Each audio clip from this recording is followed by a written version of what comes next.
I think development effectiveness, first and foremost, is about making sure that whatever interventions you have in development create change in people's lives.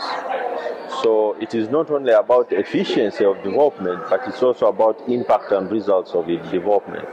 So for me, I think development effectiveness is more about those two things, about both the efficiency of resources, but also the impact it has on people.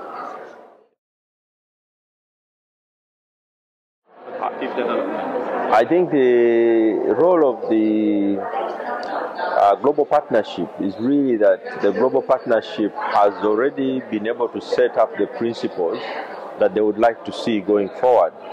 And I think the most important thing they need to do is to ensure that these principles are owned by different stakeholders and they are actually used in delivering development to people.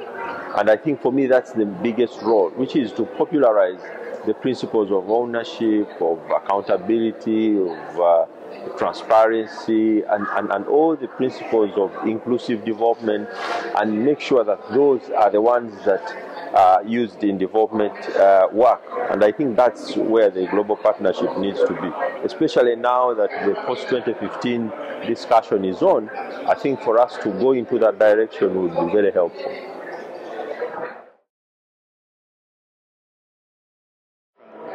I think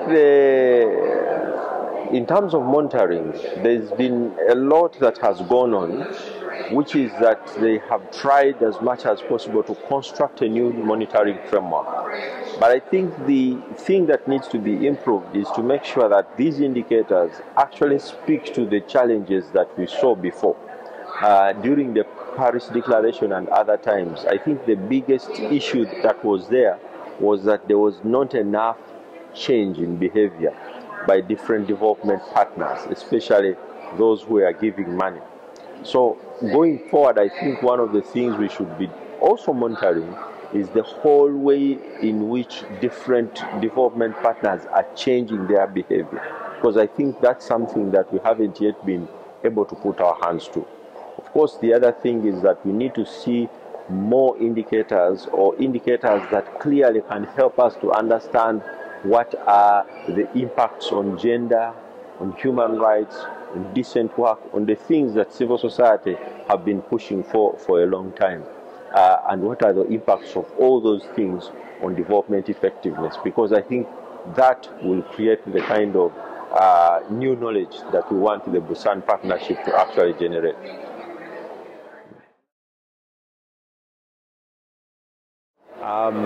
Yeah, I think civil society has for long been able to bring several things onto the table.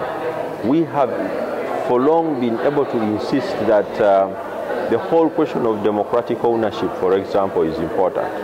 That is something that we think we should continue bringing into this multi-stakeholder dialogue, which means that development is not about governments, that development is about people, it's about the ways in which people are governed, but also ways in which leaders respond to people's needs.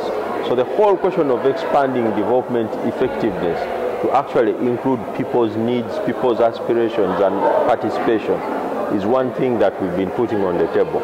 Of course, we've been putting on the table the other point, which is that we as civil society are also development actors in our own right, meaning that we also have ideas, we have resources, we have innovations that we put on the table and how we can change different people's lives. And that is something that we need to also continuously promote, so that everybody who looks at what civil society does do not think that their job is only to implement what government does, but sometimes it is to expand, sometimes it is to make efficient, sometimes it's to bring new knowledge that even governments can adopt.